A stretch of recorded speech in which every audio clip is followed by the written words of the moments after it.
In this video, we're going to skip count by tens. So if you take a look at this chart, you could just follow it and call out the numbers in this column. So 10, 20, 30, 40, 50, 60, 70, 80, 90, 100.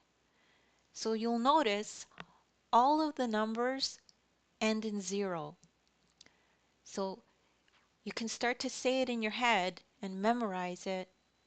10, 20, 30, 40, 50, 60, 70, 80, 90, 100.